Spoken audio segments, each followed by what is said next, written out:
అంటే డాడీ దేవుని శక్తి ఏంటో వాళ్ళకి తెలియదు. నెంబర్ 1 చిట్ట చివరి ఆఖరి వీడియో ఇదే. వద్దులే డాడీ, ఎందుకు డాడీ పేర్లు ఎందుకు? ఇప్పుడు అరటికాయలు అమ్ముకుంటు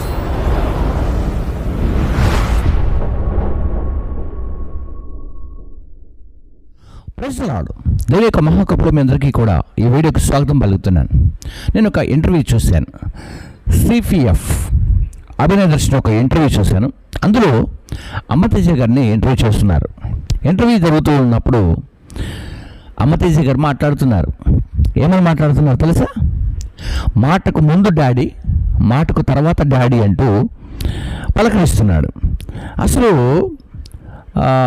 డాడీ డాడీ అని పిలవచ్చా? డాడీ అనే మాట తెలుగులో మనకు తెలుసు, తండ్రి అని. తండ్రి అని నీకంటే వయసులో పెద్దవాడా, నీకంటే వయసులో చిన్నవాడా, కనీసం నీ ఎదురుగా కూర్చున్న వ్యక్తి ఏ వయసు కలిగిన వ్యక్తో నీకు తెలుసు.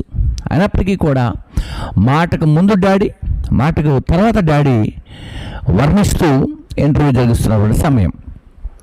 పోనీ అభినయ దర్శనం అన్నా కనీసం డాడీ అనొద్దు, బ్రదర్ అనండి, సహోదరుడు అనండి అని తను కూడా చెప్పట్లేడు, చక్కగా పిలిపించుకుంటున్నాడు. సో ఈ వీడియో చూసినప్పుడు కొంచెం నాకు మాట్లాడాలి ఈ విషయం పైన అని అనిపించింది.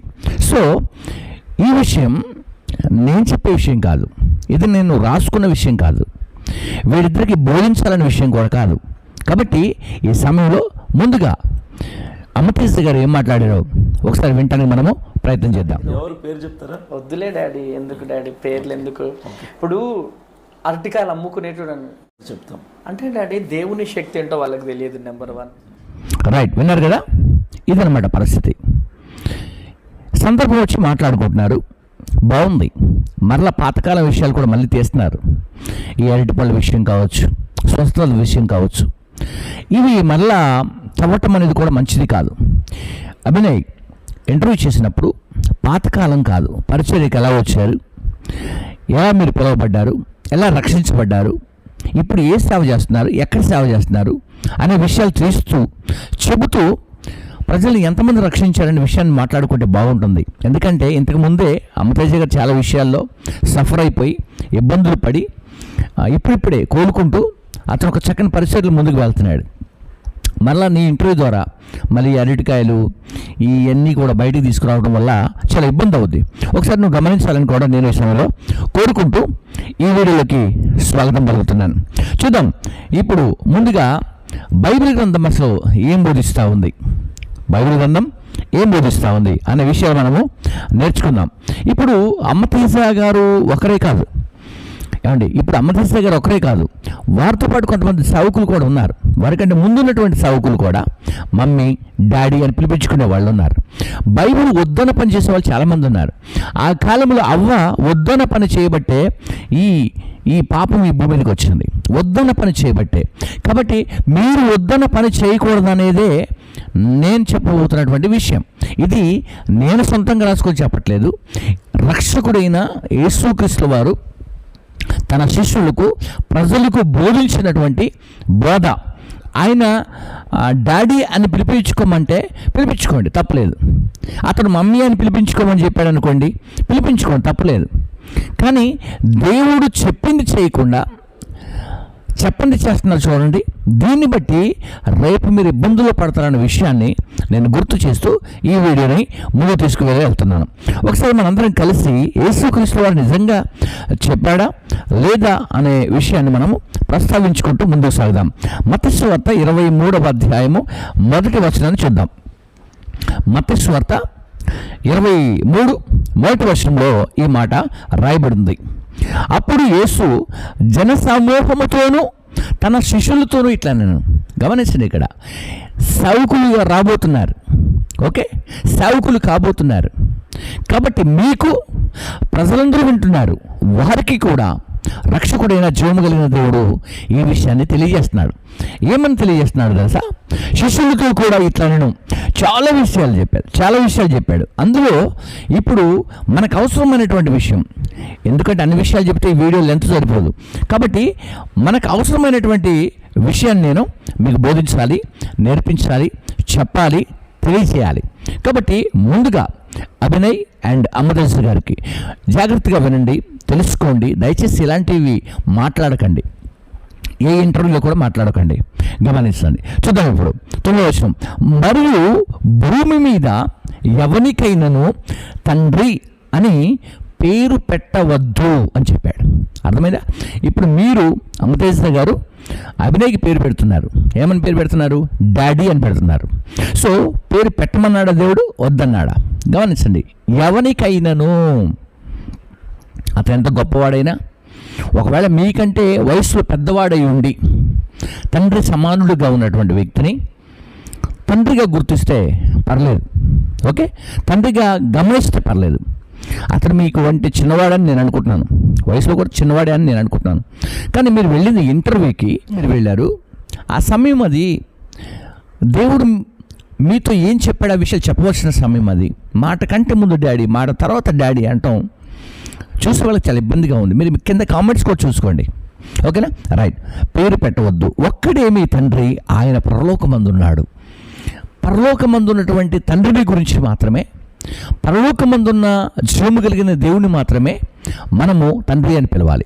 ఒకటి జన్మనిచ్చిన తండ్రి, ఓకే, ఒకటి జన్మనిచ్చిన తండ్రి. రెండు, మనకు ఆత్మీయ తండ్రి, అంటే మనల్ని రక్షణలోనికి నడిపించిన వ్యక్తి ఉంటాడు చూసావా, అతన్ని ఆత్మీయ తండ్రి కావచ్చు, కాపరి పాస్టర్ గారు కావచ్చు, లేక బోధకుడు కావచ్చు, ప్రాఫిట్ ప్రవక్త కావచ్చు. వీళ్ళందరూ ఎవరైనా ఉంటే, ఒకవేళ స్పిరిచువల్గా నేను రక్షణలోకి రావడానికి, అంటే నా నూతన జన్మలోకి, క్రీస్తు జన్మలోకి రావడానికి అతను సహాయపడ్డాడు కాబట్టి ఆత్మీయ తండ్రి. సో అతను కూడా తండ్రిని పిలవాల్సిన పని లేదు. ఎవరమ్మా నువ్వు రక్షణలోకి అనిపించవలసిన, ఎవరు నేను ఆత్మీయ తండ్రిని అడిగినప్పుడు మాత్రమే అది చెప్పుకోవడానికి బాగుంటుంది.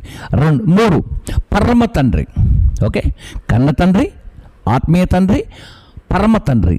సో అందరికంటే, అంటే ఈ లోకానుసారమైన జీవితం కంటే పరలోకము శాశ్వతమైంది కాబట్టి పరలోకమందు ఉన్నటువంటి తండ్రికి మాత్రమే ఎక్కువ ప్రిఫరెన్స్ ఇవ్వాలి అనేది బైబిల్ యొక్క సత్యం. కాబట్టి వద్దన పని చేసి శాపగ్రస్తులు అవుతారా, చెప్పిన పని చేసి దీవెనికి పాత్రలు అవుతారా? చాయిస్ మీకే ఈ సమయంలో, ఓకే, రైట్. నేను మీకు ఒక విషయాన్ని కూడా గుర్తు చేస్తాను. ఏమిటి ఆ విషయం అంటే, 2వ రాజులు 13:14లో ఒక మాట ఉంది. ఆ మాటను గుర్తు చేస్తాను. ఎలీషా చెబుతున్నాడు. ఎలీషా ఏం చెబుతున్నాడు చూద్దాం. మరణకరమైనటువంటి రోగము చేత పీడితుడై ఉండగా ఇశ్రాయేలుకు రాజైనటువంటి యెహోవాయాషు అతని యొద్దకు వచ్చి అతన్ని చూసి కన్నీరు విడుచుచు, నా తండ్రి ఇశ్రాయేలు వారికి రథములను రౌతులను నీవే అని ఏడ్చాను. నా తండ్రి అని పరమందున్నటువంటి తండ్రిని బట్టి ఏడ్చాడు ఆయన, ఓకేనా? సో ఇది దేవుని యొక్క వాక్యం, రైట్, ఓకే. ఇక ఇంకొక మాట, చివరి మాట కూడా నేను మీకు చూపిస్తే బాగుంటుందేమో, చూడటానికి కూడా బాగుంటుంది కనుక మరొక మాట నేను గుర్తు చేసి ఈ విషయాన్ని క్లోజ్ చేసి ఇంకొక విషయాన్ని మీకు గుర్తు చేస్తాను. చూడండి, 2వ కొరింథీ రాసిన పత్రిక 6:18లో, మరియు నేను మిమ్మల్ని చేర్చుకొందును, మీకు తండ్రినై ఉందును, మీరు నాకు కుమార్తెలై ఉందునని సర్వశక్తి గల ప్రభు చెప్పుచున్నాడు. ఓకే, ఎవరు చెబుతున్నారు ఈ మాట? మళ్ళీ గమనించండి. 2వ కొరింథీ రాసిన పత్రిక 6:18, మరియు నేను మిమ్మల్ని చేర్చుకొందును, మీకు తండ్రినై ఉందును, మీరు నాకు కుమార్తెలై ఉందరని సర్వశక్తి గల దేవుడు చెబుతున్నాడు. దేవునికి మనము కుమారులం, దేవునికి మనము కుమార్తెలం. అప్పుడు దేవుడు మనకు పరమ తండ్రి, దేవుడు మనకు తండ్రి అయి ఉన్నాడు. కాబట్టి తండ్రి అని పేరు పెట్టకూడదు. సో ఈ టైంలో మీకు అర్థమైందని నేను అనుకుంటున్నాను. సో 2వ విషయం, అభినయ దర్శన్ ఒక మంచి నిర్ణయం తీసుకున్నాడు. ఏం నిర్ణయం తీసుకున్నాడంటే, ముందుగా వీడియో చూసాక మాట్లాడుకుందాం. అనే పచ్చి అబద్ధికుడి మీద, జాన్ పాల్ అనే క్రీస్తు విరోధి మీద నేను చేసే, అభినయ్ దర్శన్ చేసే చివరి ఆఖరి వీడియో ఇదే. ఇక నేను చేయను. రైట్, చూస్తారు కదా. ఈ వీడియోలో జాన్ పాల్ గారి గురించి మాట్లాడుతూ, ఇంకెప్పుడు నేను జాన్ పాల్ జోలికి వెళ్ళను, జాన్ పాల్ పైన వీడియోస్ కూడా చేయనని చెప్పేసి మాట్లాడాడు. మంచి నిర్ణయం. ఇప్పుడు మీ ఇద్దరి మధ్యలోనే ఉంది అసలు యాక్చువల్గా వార్.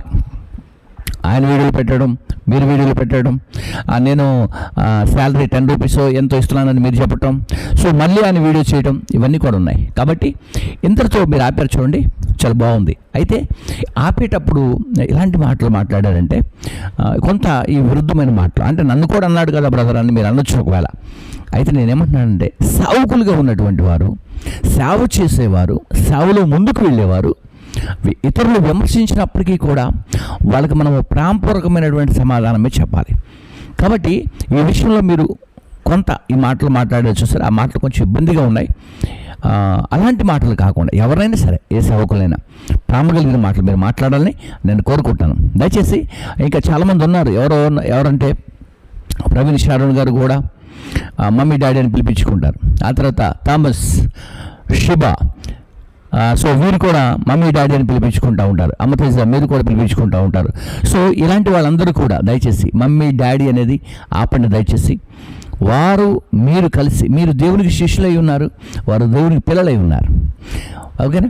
సో ఈ బంధం చాలా అమూల్యమైనది కనుక దేవుని యొక్క కృపలో మీరందరూ కూడా అలా ఆలోచన చేస్తారని కోరుకుంటూ ఇలా మాటలు ముగిస్తాను. ముందుగా అమతేజ గారికి హృదయపూర్వకమైనటువంటి శుభాలు తెలియజేస్తాను.